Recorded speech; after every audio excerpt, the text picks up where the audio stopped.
बुजुर्गों दोस्तों,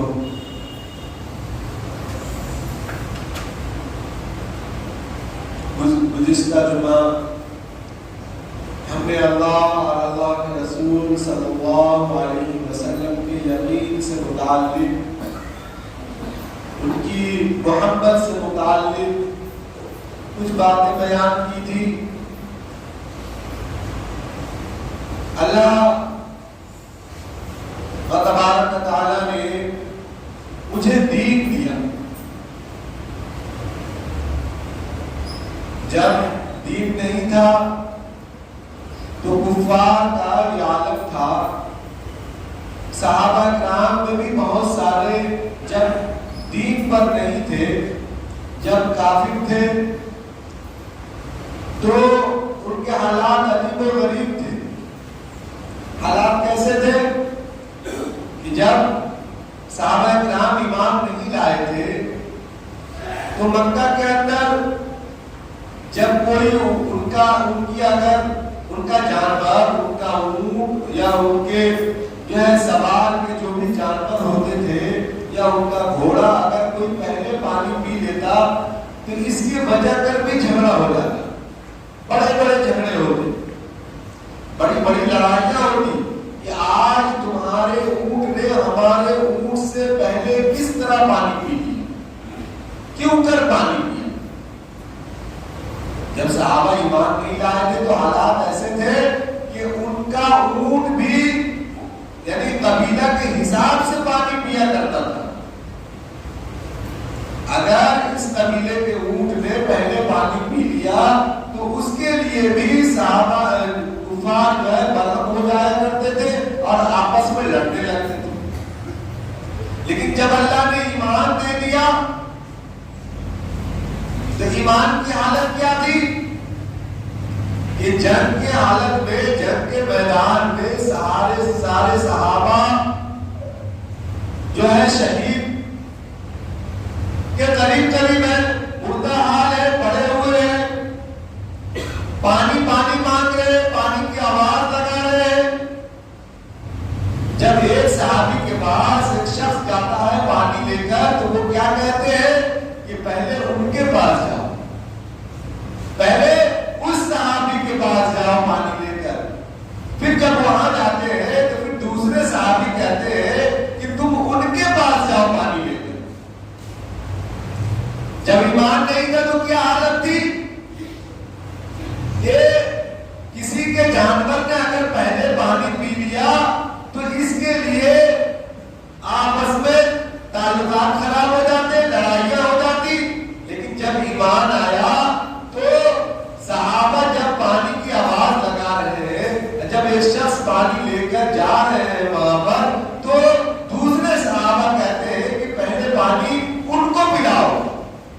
यहां तक के किताबों में बात आती है कि जितने सहाबा थे जिन्होंने पानी तलब किया था वो सब जो है वहां पर शहीद हो जाते, लेकिन किसी ने पहले पानी नहीं पिया। तो ईमान ने मुझे क्या ताकत दी? ईमान दिल को नरम कर देने वाली चीज है। उमर रज़ी अल्लाह ताला जब आप ईमान नहीं लाए थे, आपके दिल बहुत सख्त थे।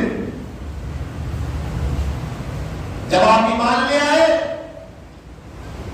तो आप इतनी बड़ी हुकूमत के मालिक, 22 मुरब्बा मील के मालिक थे आप। उसके बावजूद आप अपनी पीठ पर बोरियों को उठाकर ले जाकर लोगों के घरों में अनाज बांटा करते हैं। तो दिल को कौन नरम करने वाला है? बेशक अल्लाह। अल्लाह ने जो ईमान मुझे दिया है उससे बेशक जो है हमारे दिलों को अल्लाह नरम कर देता है। अल्लाह जो है दिलों में रहमत पैदा कर देता है। उमर रज़ी अल्लाह ताला का एक वाक़या है कि एक मर्तबा आप एक घर के सामने से गुजर रहे थे तो आपने रोने की आवाज सुनी। आपने रोने की आवाज सुनी, घर के अंदर से रोने की आवाज आई तो आप वहां रुक गए और आपने मालूम किया कि इस घर में क्या हो रहा है। मालूम हुआ कि इस घर में जो है कोई हमल से है, जो है पूरा महीना है और बच्चा जो है होने वाला है। तो आपने दाई का इंतजाम किया। आपने दाई का इंतजाम किया। दाई के इंतजाम करने के बाद आप जो है अपने जो है माले गनीमत वाले जगह पे गए और आप अपने पीठ पर सारा सामान लाद कर लेकर आए और उनको दे दिया। जब सारा मामला हो गया तो उनके घर में और भी बच्चे थे जो रो रहे थे, करा रहे थे।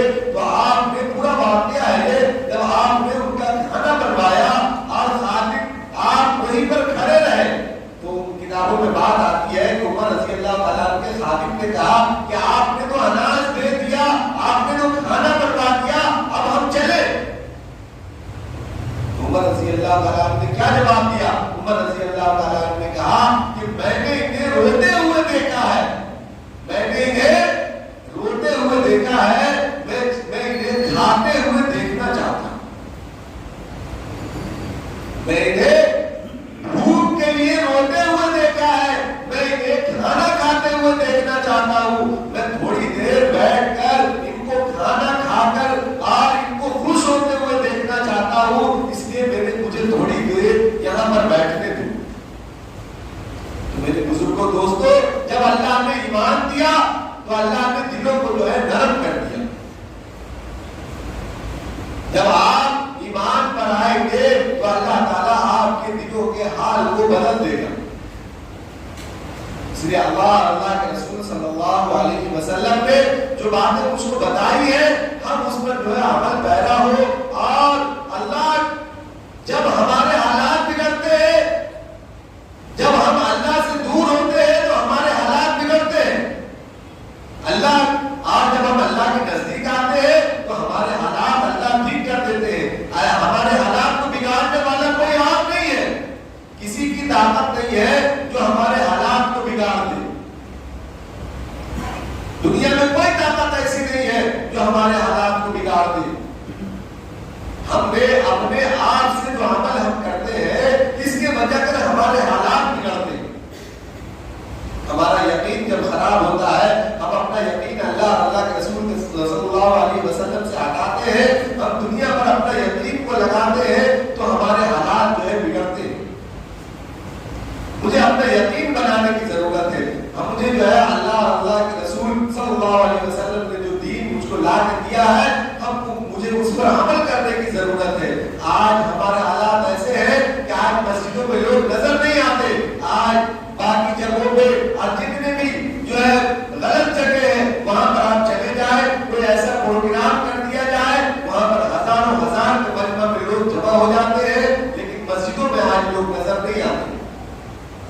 पांचों वक्त की नमाजें होती है, पांच वक्त मुअज्जिन आपको जो पुकारते हैं, हय्या अलस सलाह, आओ नमाज की तरफ, हय्या अलल फलाह, आओ कामयाबी की तरफ।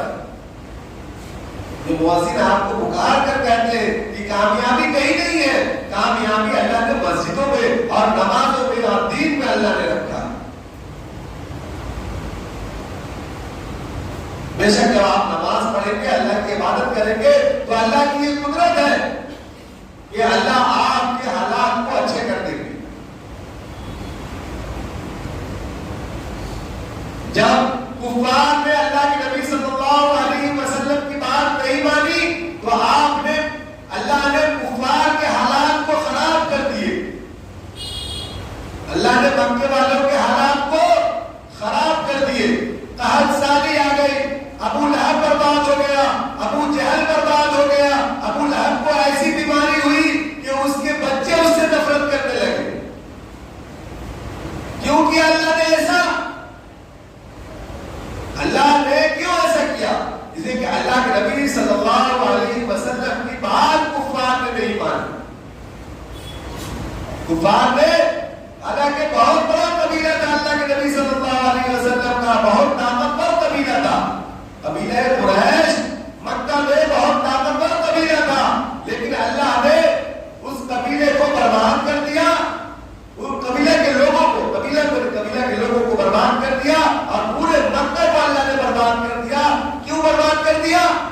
कि अल्लाह के नबी सल्लल्लाहु अलैहि वसल्लम की बात लाए हुए दीन को नहीं माना, अल्लाह की बात को नहीं माना।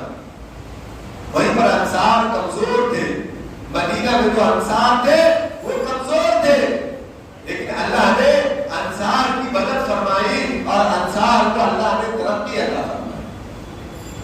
क्यों तरक्की अता फरमाई? कि अंसार ने अल्लाह के नबी सल्लल्लाहु अलैहि वसल्लम का साथ दिया।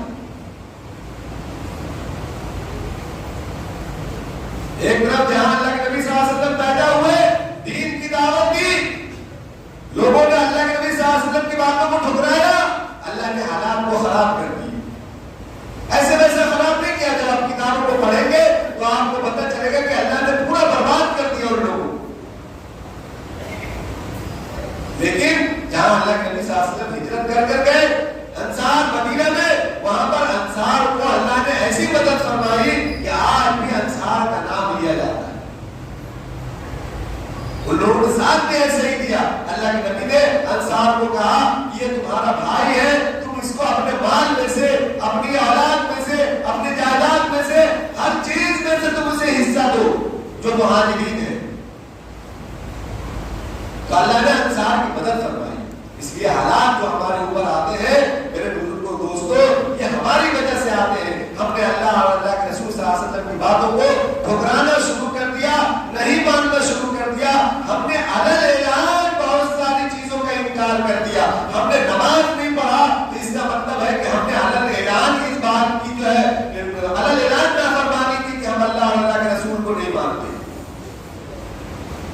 इसके बारे में अल्लाह के नबी सल्लल्लाहु अलैहि वसल्लम ने कहा, ये मेरी आंखों की ठंडक है, हम उस नमाज को नहीं पढ़ते। तो हम तो अलल ऐलान कह रहे हैं कि भाई हम अल्लाह के नबी की बात को नहीं मानते। जब कुफार ने नहीं माना तो आपने पूरे कुफार को बर्बाद कर दिया, पूरे मक्का को बर्बाद कर दिया। तो आपको अल्लाह कैसे बख्श देंगे? आपके हालात कैसे खराब नहीं होंगे? आप अलल ऐलान नमाज छोड़ते हैं, आप घरों में बैठे रहते, आप गाड़ियों में बैठे रहते, आप आजाद हो जाती है, आप मस्जिदों की तरफ नहीं आते। जब आप कब आते हैं? जब आपके ऊपर बहुत बड़ी मुसीबत आती है, फिर आप आते हैं, फिर अल्लाह ताला मुसीबतों को ठीक कर देता है, फिर आप भाग जाते हैं। मेरे बुजुर्गों दोस्तों, आप अल्लाह और अल्लाह के रसूल सल्लल्लाहु अलैहि वसल्लम के लाए हुए दीन पर अमल करने वाले बने, नमाज पढ़ने वाले बने और भी जो अमाल है उसको करने वाले बने। ये थोड़ी सी बात ही अल्लाह ताला समझने की और अमल करने की तौफीक अमल अता फरमाए। वमा अलैना इल्लल बलाग।